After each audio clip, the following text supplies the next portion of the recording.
जो सदियों से आजमूद है। याद रखिएगा, इल्म लामहदूद है।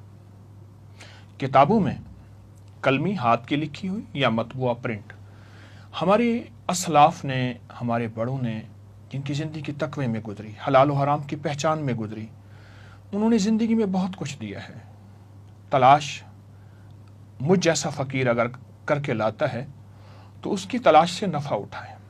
मेरा हर अमल सबूत के साथ, हर अमल हवाले रेफरेंस के साथ, और हर अमल वो है जिसको इंसानियत ने सदियों से आजमाया। फिर भी मैं दावा नहीं करूँगा, तालिब इल्म हूँ। मैं आपको एक ऐसा नक्श देता हूँ, ये नक्श मैंने लिख के रखा है, ये आपको मिल जाएगा। ये नक्श है, आप कुर्बानी का जानवर, उसकी जो पहला खून निकलता है किसी प्लेट में, किसी बर्तन में आप ले लें, किसी लकड़ी से, किसी दरख्त की लकड़ी से वो इस तरह नक्श बना लें, उसको खून को, यानी उस खून से यह नक्श लिखें और इस नक्श को लिख के ज़रा खुश कर दें। इसके नीचे, नक्श के नीचे अपनी हाजात लिखें।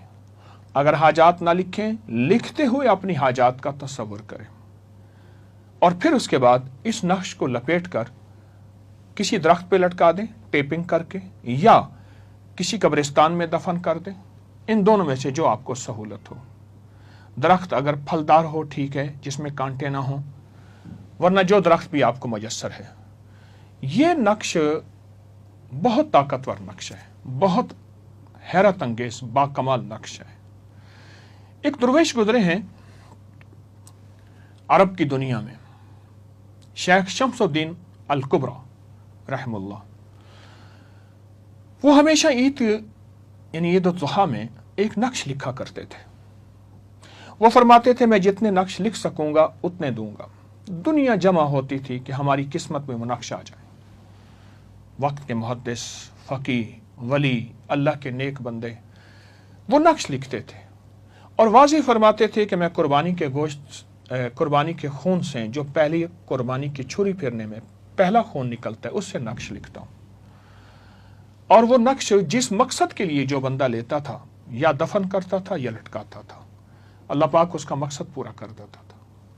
इस नक्श में जो हुरूफ हैं वो हुरूफ वही हैं, जो हुरूफ हैं ये मुस्तनद किताबों से साबित हैं।